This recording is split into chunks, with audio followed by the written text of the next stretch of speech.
are young. Back in the days when you first started to use a laptop computer, it did not have a save feature on it. So you would be writing some 3 or 4 page report of some kind, and the power would go out and you would lose the whole thing. So they would get to a point where they were just about ready, and then all of a sudden the additives tables change and they have to go back to the drawing board. Now, this is a process that is so arduous and laborious, I don't know how people did it, but they did. They get clues or cribs, and then they have these huge IBM card sorting machines. And based really on educated guesses, they just keep sorting and sorting and sorting, and eventually you're going to get back. It's going to be maybe a week or two, but you're going to get back there. But right after they change the additive tables, you have to start the process all over again. It's just good that we had people that, a lot of people think that our end of, you see all these screwy movies and TV shows where you've got NSA agents running around and they got helicopters and things like that. The signals intelligence end of, and I'm sure there are people here that could testify to this, the signals intelligence end is not glamorous. It's even today with the technology we have, it is mind-numbing work. It's not about martinis and Aston Martins and things like that. It's really tough, hard work, and it takes just really gifted people to be able to do it. Yes? Yes, go ahead, go ahead. Oh, sorry. I know, it's good to hear from the distaff side. I just wanted to tee up for the next one. Yes. So recently the Hedy Lamarr story, Bombshell, was made into a film. Beautiful story, wonderful story. And they talked about how Hedy Lamarr had designed frequency hopping, essentially, because she wanted to solve the problem of the radio frequencies for torpedoes being jammed and intercepted. So through the movie, they say that the technology was not adapted formally, but there's some speculation that it was done informally. So if you can speak a little bit to the importance of that technology in World War II and maybe to the future of naval warfare, that would be great. Well, technology in general? Well, specifically the radio. Right. Well, I have to tell you, I'm not as much of an expert on that as I should be. I can tell you what I do know, that Hedy Lamarr was, they talk about, they'll say, well, he was a Renaissance man. She was a Renaissance woman. She was versatile in so many different ways. And I have to be honest with you, all I really know about it is that the scientific breakthroughs that she came upon were critical to helping secure the victory in World War II. I can point you to some others. Well, you probably could come up here and brief more about it. I just don't have a lot of background on her other than the fact that she was a brilliant woman who was able to provide answers to problems that before had never been solved. We'll invite you back for the new debate. Very good. Other questions? Yes, sir. This has been fantastic, and this is just one of many stories that are out there. Can you just give the group here a quick overview of your museum? Oh, for sure. Some of why they may want to come visit. Okay. Some time up there. Very good. Thank you, sir, for that opportunity. The National Cryptologic Museum has been around since 1993. We're about to celebrate our 25th anniversary. And here's the, even though you guys are in ONI, it's a wonderful institution for people who work in our business. Because what it tries to do is it helps people to understand not only why the mission of the National Security Agency is critical, because we've only been around since 1952, and I was born in 1955, so I don't like to think the agency is that old. But cryptology, the making and breaking of codes, has been around from the beginning of time. Some people say it's the 3rd or 4th oldest profession known to mankind, and we're not going to talk about the others. So it is an ancient practice, and it is so critical. And when policymakers and warfighters, when they need to know what's going to happen, you have to be able to provide them with information derived from cryptologic assets and resources. If you don't have it, you're going to be flying blind. And again, the perfect example is the Battle of Midway. If you ever have to justify what you do, again, talk about the Battle of Midway. People say, oh, you talk about that all the time. Yes, we talk about it all the time because it's one of those stories that never loses its importance. I often make the analogy, 300 years from now, if you wanted to tell somebody about what the civil rights movement was about, you would talk about Rosa Parks. So if you want to know what intelligence is or why it's important in Midway, but let me get back to the museum. We're open from 9 to 4. There's a tape that plays in my head, I'm sorry. We're open from 9 to 4 every day that the federal government is open. and we're open the first and third Saturday from 10 to 2. I will tell you, you guys have a special invitation because you came to this briefing, so I'm deeply grateful to you all. If you would like a tour for yourself, your family, or your unit, or your shipmates, just give me a call and say, Mr. Weadon or one of my staff, I was at Mr. Weadon's briefing at ONI, and I would like a tour. Now, normally we ask you to have at least 6 people for a scheduled tour, but you guys get a dispensation. Again, it's a wonderful way to help people understand what you do and to educate people on how critical intelligence is. Also, too, if you have sons, daughters, nieces, nephews, or children, elementary, middle school, and high school, please let them know that we have some outstanding educational outreach programs where kids can come on a field trip and really learn about how critical cryptology is and maybe even think about a career. That concludes my briefing. I want to thank you from the bottom of my heart. And again, God bless the United States of America and the United States Navy. Bravo, Zulu. Thank you.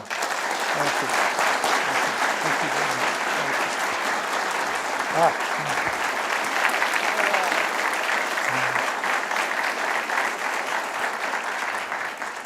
Kelly was saying, he leaned over, he said, I think we at least met the mark and exceeded it, I think. Well, thank you, sir. Did I finish on time, by the way? You did finish Okay, on good. time. I'll be the one that goes over time.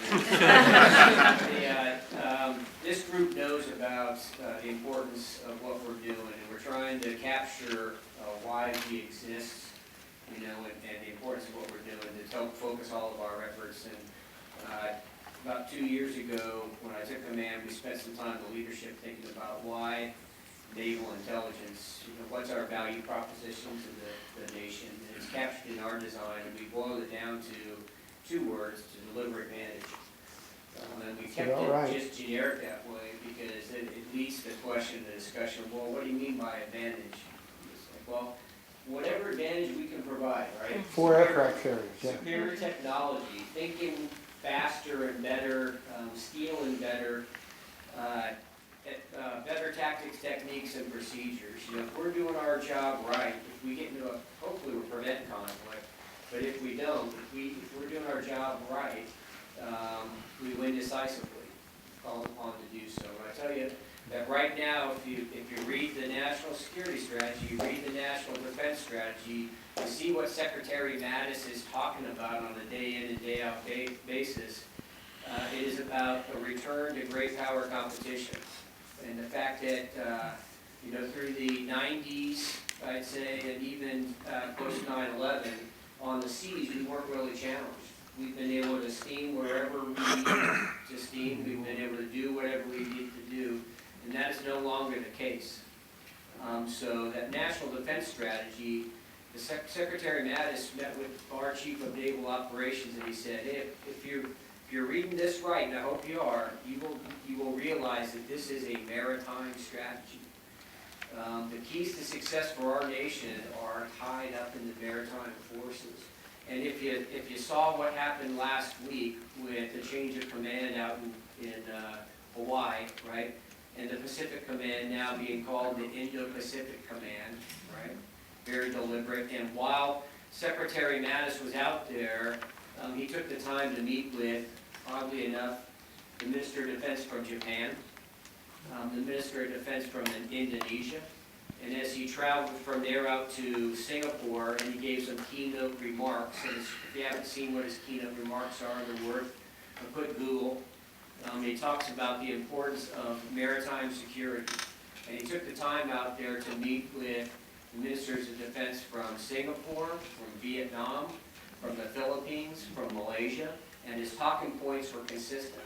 His talking points were, for us to be secure and pursue our national interests, we need to be pursuing cooperative maritime security. So if you don't think what you're doing is important, you ought to think again. And I think you've heard us talking about great power competition and the fact that we held a summit here, right? To talk about ops intel integration, and we just held another summit over in the Pentagon last week. And our CNO is saying that to win a great power competition, we need to change how we're doing business. We need to get into the mindset of understanding that we are in competition, and the competition is on right now. And he doesn't know what success looks like or what we need to do as a Navy, but you ought to be excited about the fact that he knows that whatever that solution is, it involves us as a central piece of that. You know, we were the first ones he reached out to say, hey, we need to change the way we're doing business. And he reached to Admiral Ty and he said, we need to figure out how we mobilize O&I to win for great power competition. And as we pursued that discussion further, he said, O&I, the Naval Intelligence Enterprise, the information warfare community, and how that interacts with and drives operations and plans. So this was a great lecture here. You know, we talked about Midway, a great success. I invite you to go back and read about how we did not do business well, how we controlled information in Washington, D.C., how we did not share, how we did not collaborate, and how, when we operate that way, it results in something like Pearl Harbor. You know, this is when we got better. This is when we were punched in the gut, and we figured out how we do business better. And it took people like Joe Rochefort, who said, I don't care what they're telling me to do, what to do, or what not to do, I'm just going to get it done. And that's what's being asked about us right now. So, thank you so much for being here. Thank you very much. And we have this thing around here, we're like the Hotel California, you can check out anytime you Well, like, but you can never leave. Well, You are part of naval intelligence, my friend, for life. I'm deeply flattered to be here. And again, I have great memories of the place, and I will be happy to come back anytime, but please come out and see us at the good old National Cryptological Museum. Thank you again, Admiral. Bravo Zulu, one more time. Thank you.